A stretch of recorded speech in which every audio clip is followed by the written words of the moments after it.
Patuloy ka po namin pinupuri, sinasamba sa Espiritu at sa katotohanan. Diyos na buhay, Diyos na makapangyarihan, Diyos ng langit at lupa, Diyos na hindi nagbabago, noon, ngayon at magpakailanman. Ikaw ang patuloy na itinataas. Ikaw ang patuloy na kinikilala bilang Panginoon, tagapagligtas at hari ng aming mga buhay. Salamat, Panginoong Diyos, sa inyong dakilang pag-ibig. Salamat sa inyong walang katumbas na katapatan. Napakabuti mo, Panginoon.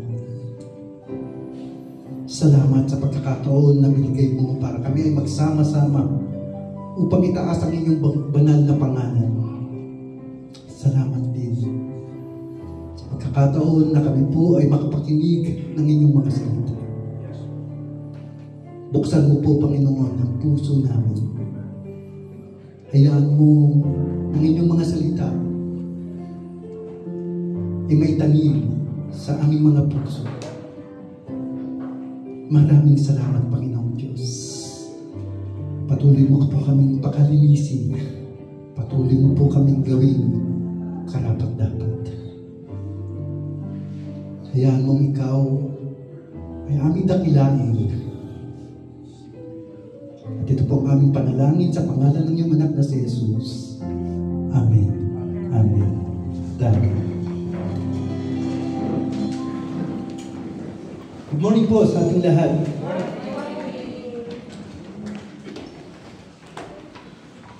Umpisahan ko po ito sa isang maikling kwento. Kasi naalala ko, noong ako po ay nagtatrabaho sa barko. Matagal na panahon na ang nakaraan. Meron po kaming nasaksihan isang pangyayari. Habang ang barko ay nasa Arabian Sea, galing kami ng Saudi Arabia at papunta ng Japan, ay nasaksihan po namin ang pangyayari ito. Isang gabi, tinawag kami at sinabi na, all hands on deck. There is a phenomena that's going on, sabi ng British na kapitan. So, lahat kami nagsilabasan sa kubierta sa deck. At nakita nga namin yung ganitong pangyayari.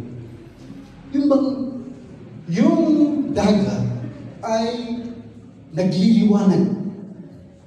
At habang dumadaan ang barko, yung mga liwanag na yun ay tila ba sumasayaw? Para bang merong disco, pero walang music. Yung sumasayaw yung mga nagliliwanag na yun sa dagat. Naalala ko, ang sabi ng mga kasamahan ko, sabi na iba naku, katapusan na yata ng mundo. Naisip ko ngayon na kung sakali ako ay Kristiyano na noon, na-evangelize ko yung mga yun. Ako naman, personally, ang naisip ko, kakaiba ito. Naisip ko, siguro nga, may mga alien na bumaba. Pero hindi ko sinasabi. Sa isip ko lang yun. Pero kakaiba ito. At dahil hindi pa uso noon ang internet sa barko, hinayaan namin na mag-research yung kapitan. At pagkaraan ng ilang araw, sinabi niya na yun ay isang tinatawag na bioluminescence. Merong mga nilalang sa dagat kung saan sila ay nagliliwanag. Parang meron silang built-in flashlight. Yan, tama. Parang firefly. bang nagliliwanag siya? At meron yung tinatawag na bioluminescent lampstones. Ito ay maliit lang ng mga nilalang na kapag sila ay gumalaw, parang disco lights na yung dating. Kakaiba. At ilang oras din nangyari yun. Siguro mga 4 na oras. Papasalamat kami at hindi pa yun ang katapusan ng mundo. At hindi rin mga alien na bumaba galing sa kalawakan. Kaya sa umagang ito, ang aking topic ay pinamagatan ko glowing in the dark. Pamilyar ba kayo dito? Amen. Kahit na madilim, nakikita mo nagliliwanag. At kung titignan natin ang pagtuturo ni Apostle Paul, meron siyang pattern. Una, meron siyang exhortation. Yung bang meron siyang itinuturong katotohanan. Pagkatapos nun, merong halimbawa. Meron siyang illustration. Pagkatapos nun, meron siyang sasabihin na kailangan gawin. Triple E. Exhortation, example, at expectation. Dito, sa pangalawang chapter, yung exhortation o yung katuruang sinabi at binanggit ni Apostol Pablo ay tungkol sa unity and humility. Naalala nyo? Yung unang dalawang mensahe na napakinggan natin. Pangalawa, meron siyang halimbawa. Sino yung halimbawa ang ginamit? Ang Panginoon Yesus. Siya ang pinaka-sukdulan na halimbawa ng pagpapakumbaba. Sipin mo, Diyos na nagkatawang tao para lamang iligtas tayo. Hindi maabot ng kaisipan. Di ba? Para bang, kung dito sa lupa, para bang hari na naging isang pulubi. Parang ganun. Pero mas matindi. Kasi Diyos, walang bahid, walang tungis. Pero siya ay bumaba dito sa lupa, naging tao katulad natin upang tayo ay iligtas sa ating mga kasalanan. At yung kanyang expectation naman, etong titignan natin sa umagang ito. Philippians 2 verses 12 to 18.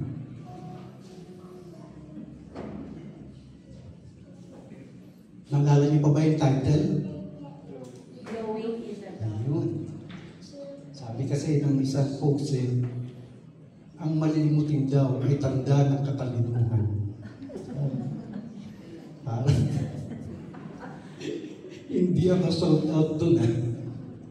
Pero, ito po ang pag-aaralan natin. Philippians chapter 2 verses 12 to 18. Glowing in the dark. Sa verse 12, inumpisahan niya sa therefore.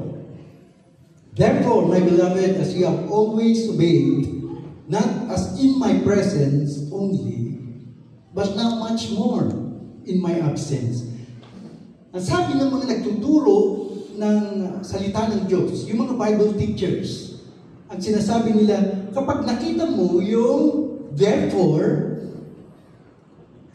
know what the therefore is, therefore. Para bang kailangan alamin mo kung bakit siya nandun. Kasi ito ay conclusion. Merong ang biso, di ba? Merong biro. Conclusion, hindi opinion. So, ito ay isang conclusion. Sa Tagalog, ito ay sa makatwid. So, pagkatapos niyang itinuro ang tungkol sa pagkakaisa. At napakahalaga yung katuruan yun. Di po ba? Sa panahon ngayon, kailangan ng ating bansa ang pagkakaisa. Kung titignan mo sa social media, ang daming naglalabasan na para bang hindi na nagkakaintindihan ang mga Pilipino. Ang tinitignan na nila ay mga personalidad. Pero bilang mananampalataya, dapat sa Diyos tayo nakatingin. Sa Diyos na may akda ng lahat, na siyang may kapangyarihan sa lahat ng bagay. Kaya kapag nakita natin itong therefore, sabi natin, ano ba yung mga sinabi niya itong nakaraan? At yun nga, tinuro niya yung tungkol sa pagkakaisa. Sabi niya, magbuklod kayo sa isang pag-ibig, magkaroon kayo ng isang kaisipan, magkaisa kayo sa puso, diwa, at ganoon ang iglesia. Ganon din sana ang isang bansa. Huwag niyong gawin ang mga bagay hindi sa pansariling layunin at hindi rin dahil sa kayabangan. At sabi niya, ituring niyong higit ang iba kaysa inyong mga sarili. Pag malasakitan ninyo ang inyong kapwa. Yung malasakit pala, hindi pala sa ospital lang yun. Sa mga mananampalataya rin pala yun. Kailangan meron tayo pagmamalasakit sa bawat isa. Di ba? At kailangan may effort. Naalala ko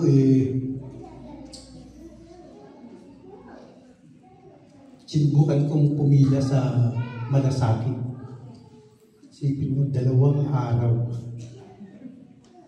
Hindi na kayanan ng powers ko sa unang araw. Sinabi ko sa nandun sabi ko, Sir, sorry, hindi kaya ng powers ko. Babalik ako bukas. Sabi niya, sige po, pagbalik ko kinabukasan, panibagong pila na naman. Bagong number na naman. Pero,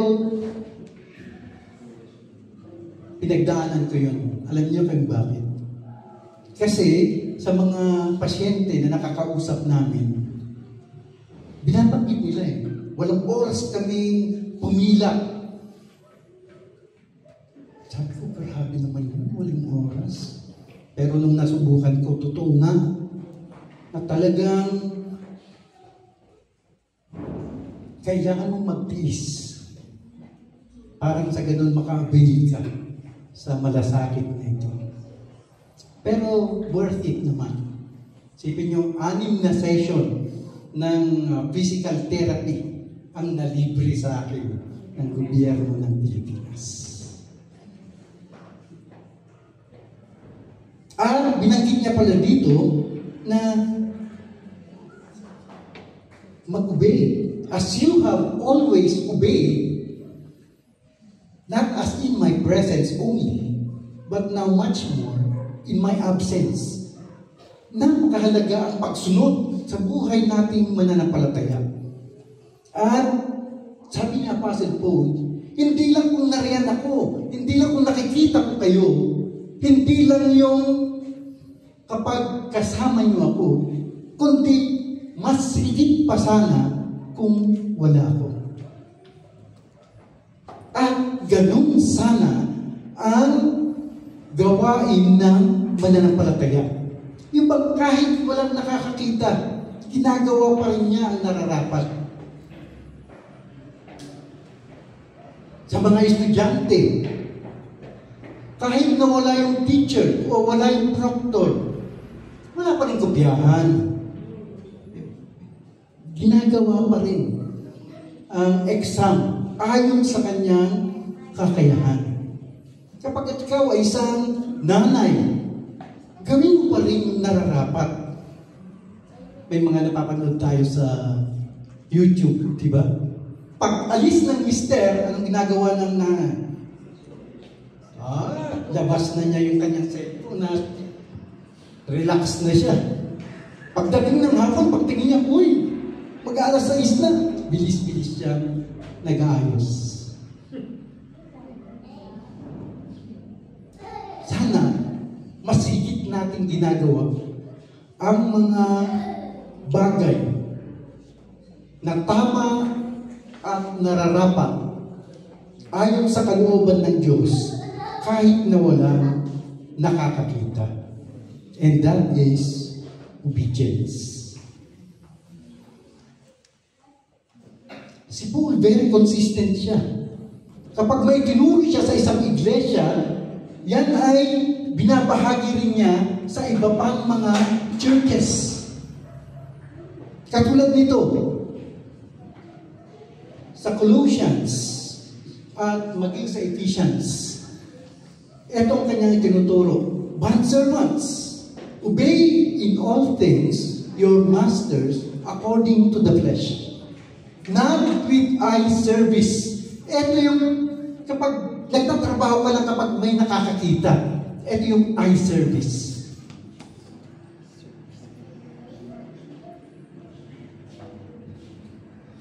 At marami rin dito sa mga nagbabarko. May mga kwentuhan na kapag nandyan na si Hepe, nandyan na si Chief Mate, may mga nangaagaw na ng trabaho. Pero yun ay mga men pleasers. At sana, dito sa glory, walang ganun. Yung bang ginagawa natin ang nararapat dahil ang Panginoon ang ating pinaglilingkuran. At gagawin natin siya ng buong katapatan galing sa puso, in sincerity of heart, at merong banal na pagkatakot sa Diyos. Kaya nga sa susunod na verse nito, ang sabi, ano man ang inyong ginagawa, gawin ninyo ng buong puso na parang sa Panginoon kayo naglilingkod, hindi sa tao. Dapat yun ang lagi natin isa-isip. Na ang ating pinaglilingkuran ay ang Panginoong Diyos. Hindi ang tao. Kaya kahit wala yung tao, kahit walang nakakakita, ginagawa natin ang nararapat. Binibigay natin ang best natin.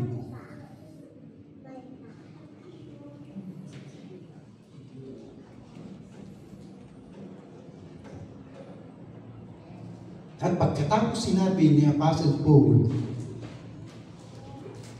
na sumunod tayo, nandun yun sa ating mga puso yung pagiging masunurin sa ating Panginoon at sa kanyang mga salita, ay binanggit niya ito. Work out your own salvation with fear and trembling. At madalas, ito ay nami-misinterpret. Work out your own salvation with fear and trembling. So, work out your own. Ibig sabihin, personal. Sarili natin. Nagtrabahuin natin o pagsumikapan natin ang resulta ng ating kaligtasan tinanggap mula sa ating Panginoon. At gawin natin ito ng may takot at paggalang sa Panginoong Diyos. And that is the workout of the believer. Yan ang unang punto natin. Workout of the believer. Hindi sinasabi ni Paul na work for your own salvation. Kundi ang sinasabi niya, work out your own salvation. Kita niyo yung pagkakaiba? So, yung work for your own salvation, o gawin mo ang nararapat upang ikaw ay maligtas, that is wrong. Mali po yun. wrong interpretation. Pag-interpret, dapat tignan natin mabuti yung sinasabi ng author. Sa kasong ito, si Paul. At kung titignan natin yung umpisa ng Philippians, ina-address niya yung sulat na ito sa mga mananampalataya. So yung sinasabi niya, work out your own salvation, sinasabi niya ito sa mga Kristiyano, sa mga believers.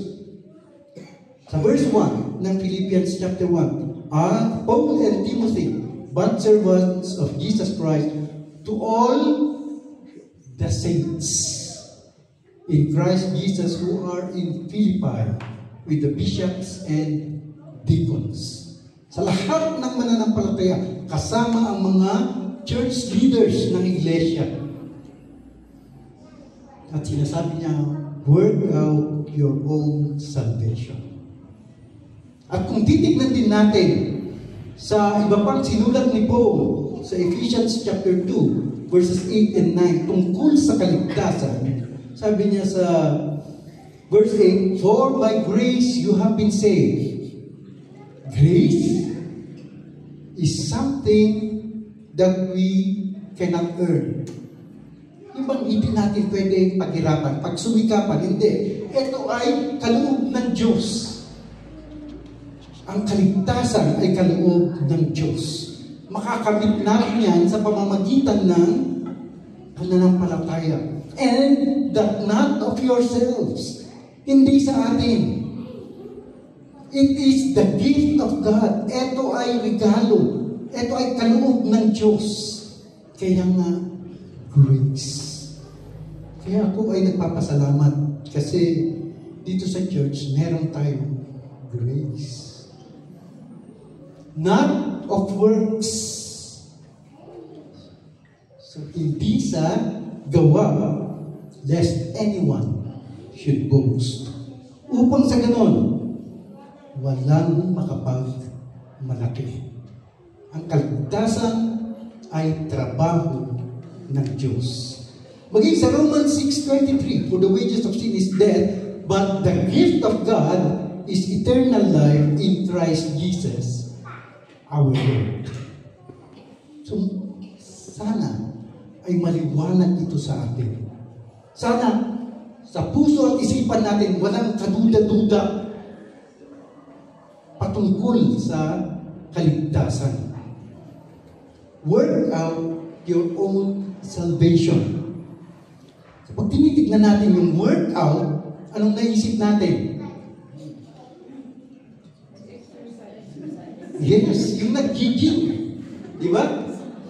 Kapag sinabing work out, ang tanong, nandun na ba yung muscle o hindi? Wala pa. Wala pa. Nandun na. Nandun na.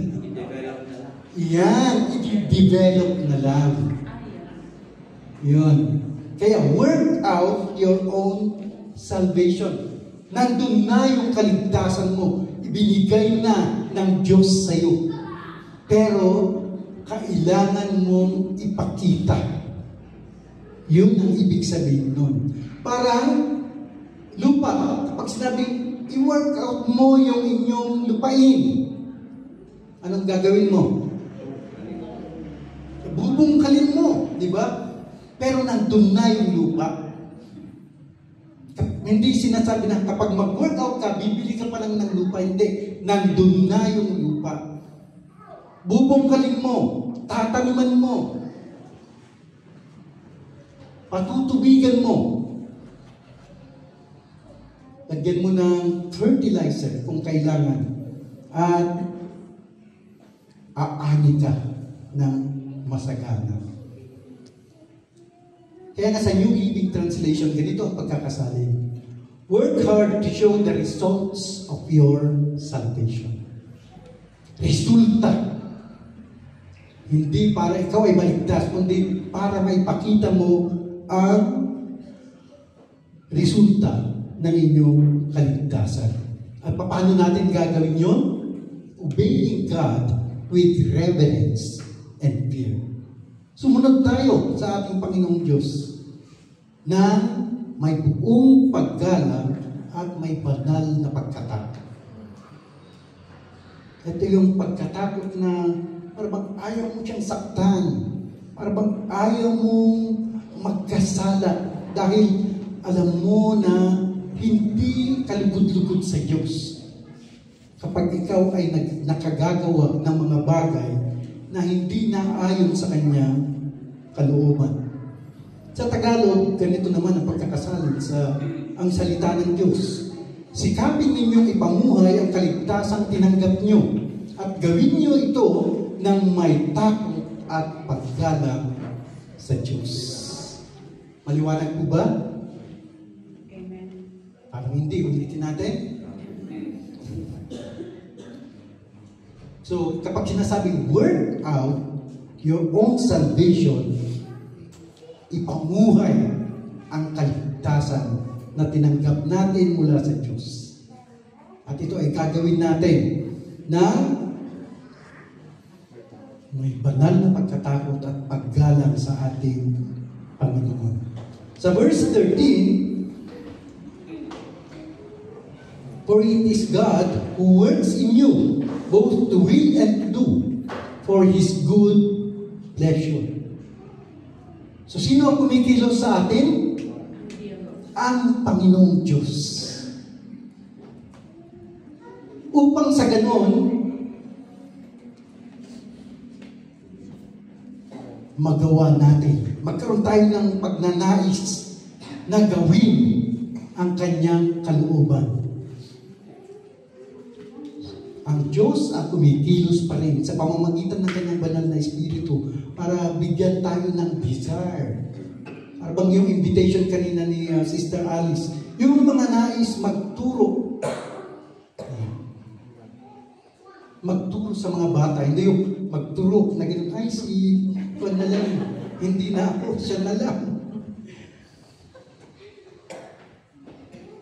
Kung niligay ng Diyos sa puso mo na magkaroon ka ng pagnanay, gusto kong magturo. Hindi dahil sa gusto mong mag-swimming sa ugo, kundi talagang gusto mo talagang may bahagi ang salita ng Diyos. Yun pa rin ay galing sa Diyos. Kaya nga, ang isang sinyales na ikaw ay kinikilusan ng ating Panginoong Diyos kapag nagkaroon ka ng pagnanais, parang gusto kong matutong kumanta. Parang gusto kong matutong gumawa na sumama sa music team. Yan. Yun ay galing pa rin sa Diyos. At siya rin ang nagbibigay sa iyo ng kakayahan upang sa ganon, ang iyong pagnanais na yun ay magkaroon ng katuparan. Baka may nagnanais sa inyo, ay parang gusto kong darating ang araw ako naman ang magpipreach. Meron ba? Tumatanda na kami. Kailangan na namin ng mga young guys o young guns na magpipreach kasama sa ministry. Kasi nga, dapat from generation to generation. Di po ba? Kaya yan po ang isa sa mga ipanalangin natin. Na ang Diyos ay magbigay ng pagnanasa o pagnanais sa kanyang mga lingkod na gagamitin niya para sa ministry.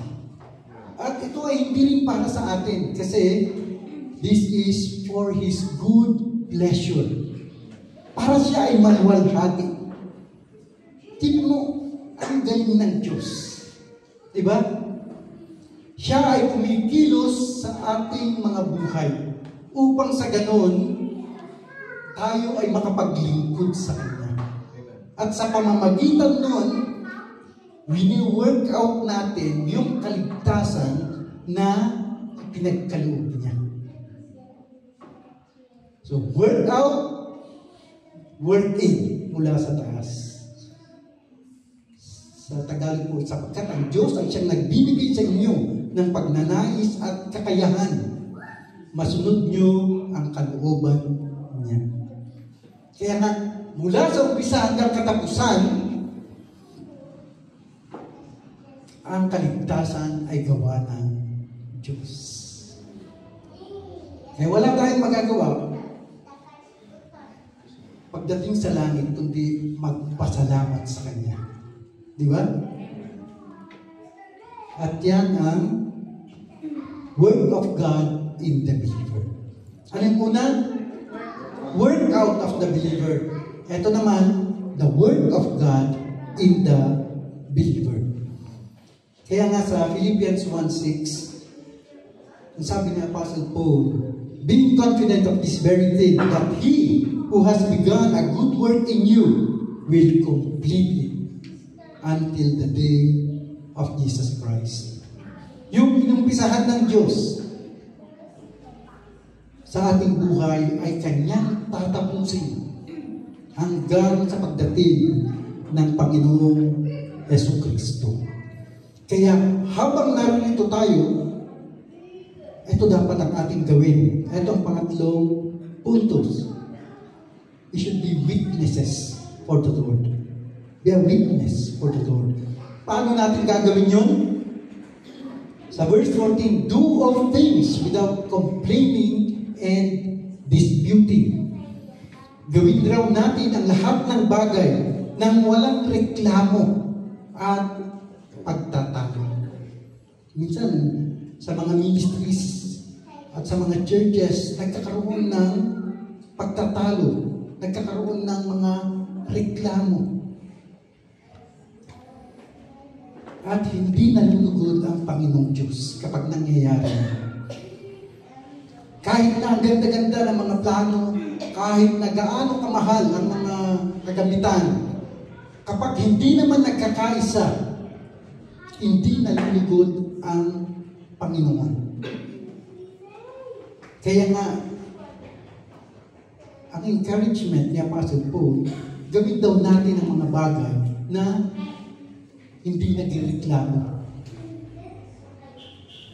At ako ay natutuwa kasi nung kailangan ng maglilinis, may mga nag-volunteer. Walang mga nagsasabi na, kami na naman, ako na naman, lagi na lang ako. Di ba?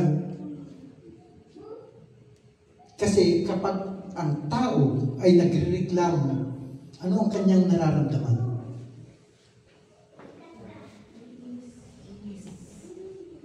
Ang tao ay nagreklamo kapag hindi siya nakukontento.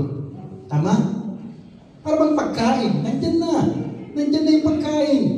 Reklamo siya.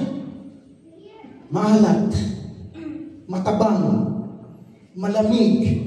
It all you can na nga eh. Reklamo ka pa ng reklamo. Diba? Kumain ka na lang dyan. Ganon din po sa ating paglilingkod. Maglingkod tayo dahil ginagawa natin para sa Panginoong Diyos. May mga activities na parating tulad ng DVBS dito at sa Ambitakay at nangangailangan ng mga volunteers. Sana sa pagbo-volunteer natin, yung maayos yung ating puso. Walang reklamo, walang pagtatalo-talo. Sa Old Testament, ilang beses na ginawa ito ng mga Israelites. Sa Exodus 16, sa verse 8, nung yung mga Israelites ay naglalakbay sa disyerto, reklamo sila, walang makain, walang mainom. Sana, doon na lang kami sa Egypt na iwan. Buti pa doon, samyupsan, eat all you can. Nandun yung mga sibuyas, Nandun yung mga bawang. Nandun yung mga karne. May watwat pa doon.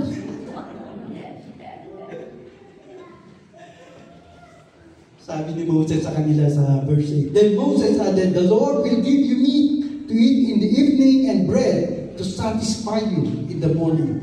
For he has heard all your complaints against him. What have we done? Yes, your complaints are against the Lord. Kapag nagrereklamo tayo, ultimately, hindi lang sa tao tayo nagrereklamo, kundi sa Panginoong Diyos tayo nagrereklamo. Not against us, sabi ni Moses. Sa Diyos kayo nagrereklamo. Hindi kayo kontento sa Kanya. Wala kayong tiwala sa Kanya. At kapag ikaw ay nagreklamo, parang kulang ka sa pananampalataya. Di ba? At maging sa Numbers 21, yung bang nagalit na naman yung mga tao, sinasabi na, bakit mo ba kami dinala dito? Walang pagkain. Yung binigay mo sa amin, yung mana, yung tinapay na galing sa langit, sabi nila, walang kwenta. Grabe na itong mga Israelites na ito, no? Pinapakain na nga sila libre. Yung mga kukuling tahid lang nila. Pero, nagreklamo pa sila. Sabi nila, walang kwenta. Napakamiserable pagkain yan. Minsan ganun tayo. Ano? Binigyan ko na nga kayo ng 4 na palapag. Reklamo pa rin kayo sa pagkakyat.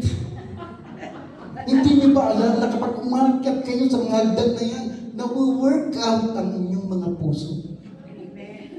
Sa lahat ng mga umakyat kanina, isa lang ang nakita kong hindi limingan.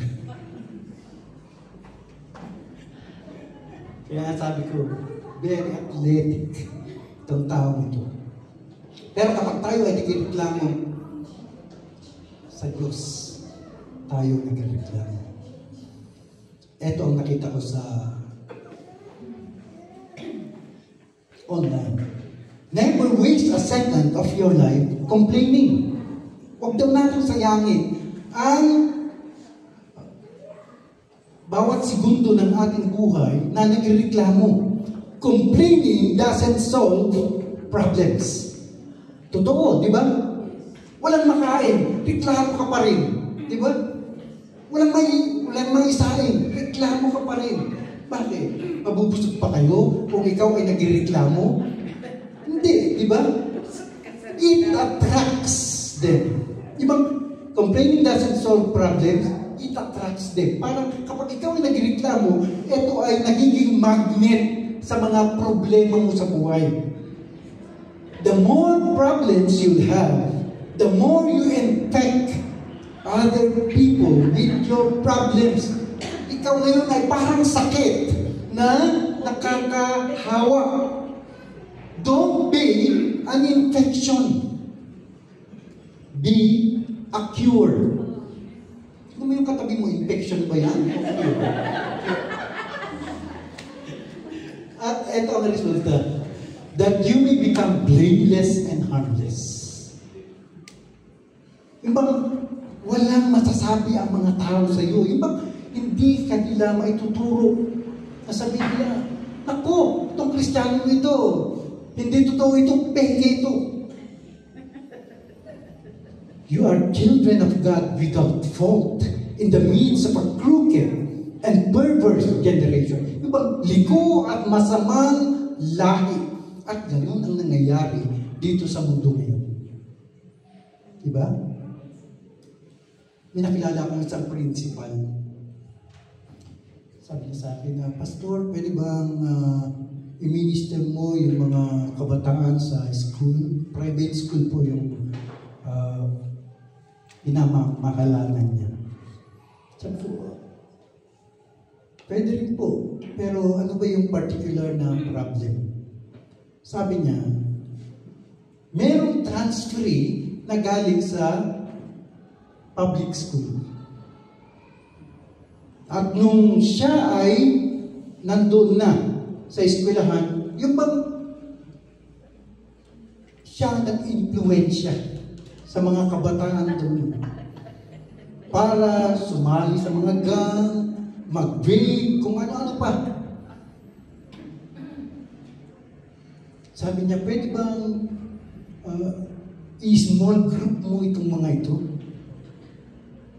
Sabi ko, sige.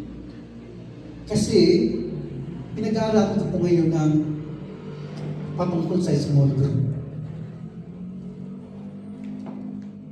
Kasi habang tinitignan ko yung ating mission and vision, sabi ko, ilang taon na ito, hindi namin natutupad. Lord, paano kaya? Sabi ko, paano kaya? Patanda ako ng patanda. Parang hindi yata namin kayang gawin ito. Pero salamat dahil may ibinigay ang Diyos na isa ring pastor. At sabi niya sa akin, Pastor, subukan mong basahin itong mga librong ito. Ang dami. Ang dami. O sige, pag-aralan ko, sabi ko. At habang pinag-aaralan ko, nakita ko ang kahalagahan ng small groups. Kapag matutunan mo pala ang tungkol sa mga grupo na maliliit, nakakapag-minister sila sa bawat isa, yung bang bilang isang mananampalataya, makikita mo talaga ang paglago ng bawat isa. At ito ay biblical kasi ang Panginoong Yesus, meron siyang grupo, di ba? Ilan? 12. Tama? Pero may isang Judas.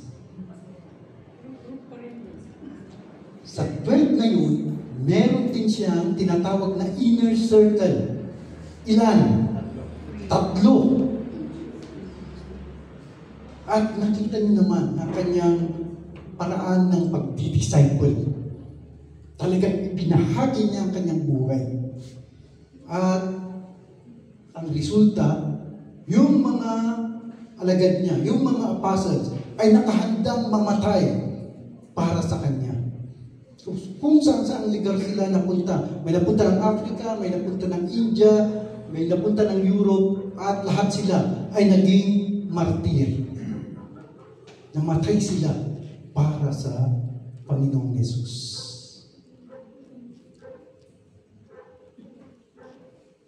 So, ang sinasabi ni Apostle Paul, gawin ninyo mga bagay na ito.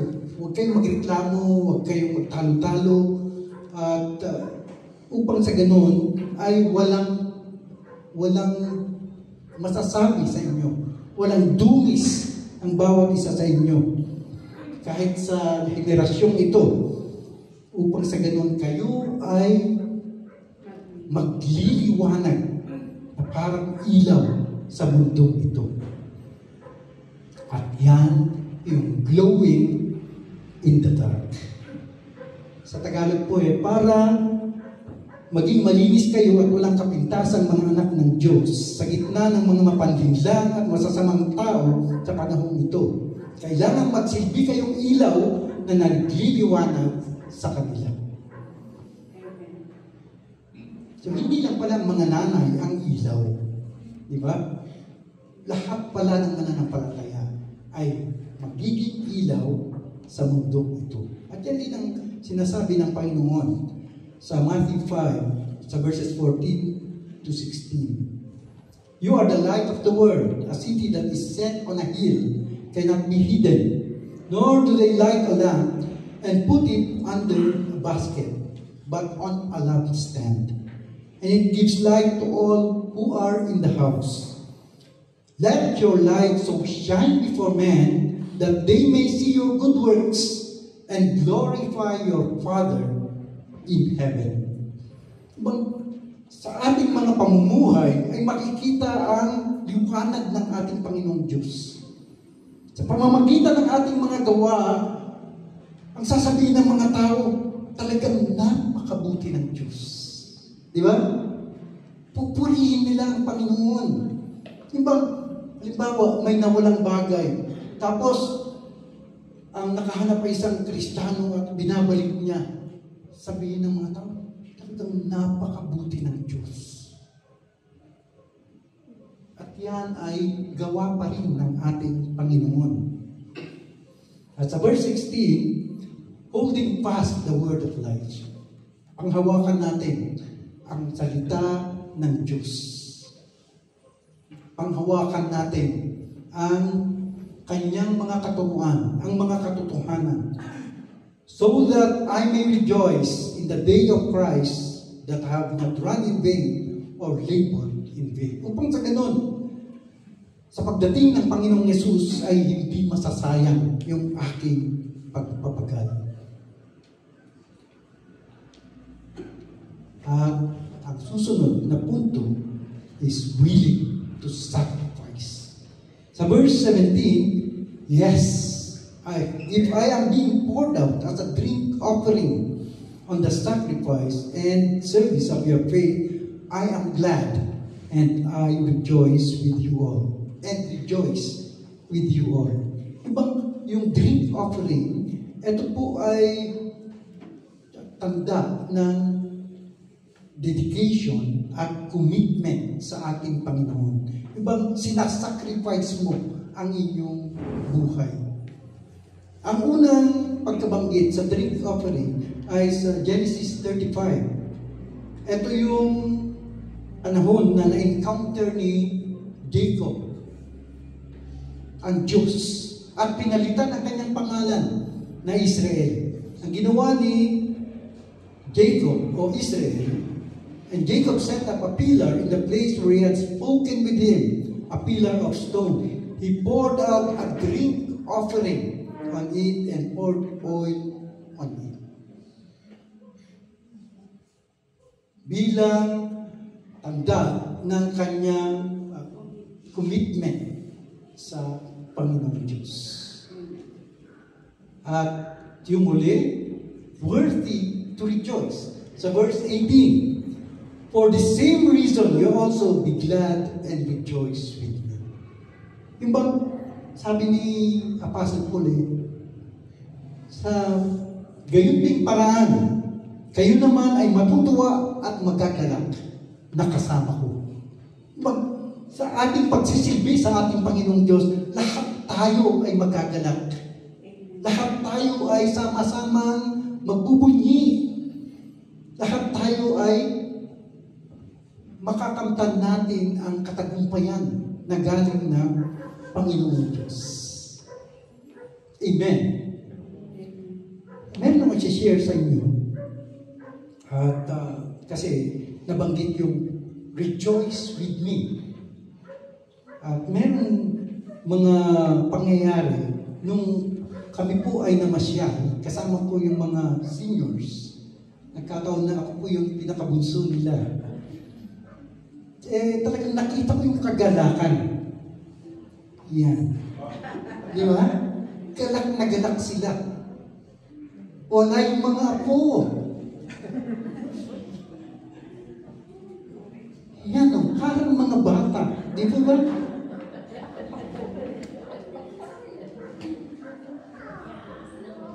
Yan. Second chance.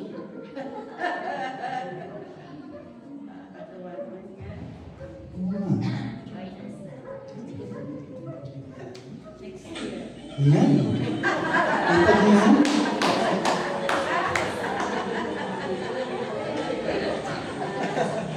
Parang mga sinapian.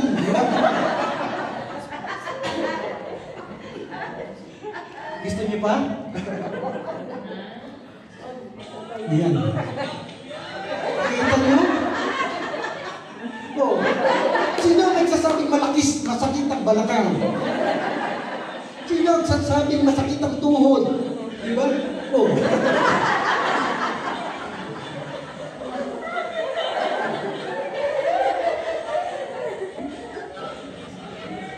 Ngayon lang po nilabas itong video na ito.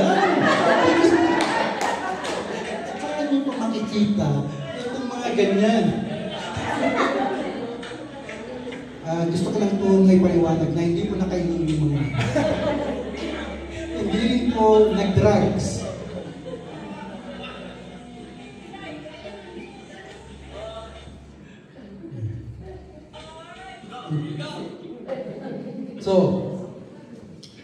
Sa Philippians chapter 2, verses 12 to 18, natutunan po natin ang work out of the believer. Work out your own salvation with fear and trembling. At natutunan din po natin yung work of God in the believer. It is God who works in you to will and to do for His good pleasure. At ano ang bahagi natin? Maging witness po tayo. Maging testimony po ang ating buhay sa ating Panginoon. At nakahandang magsakripisyo ng ating mga oras, ng ating buhay, ng ating mga talento at mga resources para sa ating Panginoon. Eventually, we will be worthy to rejoice. Karapat dapat tayong magalak sa ating Panginoon habang patuloy siyang naluluwalhati sa ating mga gawain. Amen po ba? Amen. So, kailangan natin mag-grow. Sabi nga kanina ni Sister Alice, ano ibig sabihin ng grow? Go to church. Read the Bible. Obey. And witness. At yan ay pag-work out ng ating salvation. At bilang mga witness, we need to go in the dark. And upang matupad lahat ng yun at makumpleto ang ating kagalakan, go and make disciples. Amen po ba? Amen. Grow, glow, and go. Tayo ay manalangin. Panginoong Diyos, maraming salamat po muli sa inyong mga salita. Salita na nagbibigay sa amin ng buhay. Salita na nagtuturo sa amin ng mga katotohanan tungkol sa mga nilanais niyo sa aming buhay. Dalangin ko po, Panginoong Diyos, na patuloy niyo po kaming kaligin. Hayaan niyo na maitanim ito sa aming mga puso't isipan, na ito ay hindi lang isang pagtuturo, kundi ito ay may apply namin sa aming buhay sa araw-araw. Na kami ay lalago sa aming pananampalataya, kami ay magliliwanag, magsisilbing modelo at halimbawa sa mundong ito. At bilang inyong mga lingkod, susundin namin ang inyong kalooban, ang inyong kautusan, na kami ay hahayo at magdidisipulo. Sana magpanginoon Diyos. Hayaan mo ng iglesia ito ay matupad ang vision at mission na pinagkaloob mo ayon sa inyong kalooban para sa inyong kadakilaan at malwalhati ang inyong banal na pangalan. Maraming salamat. Ito pong aming saming dalangin sa pangalan ng iyong anak na si Jesus. Amen. Amen.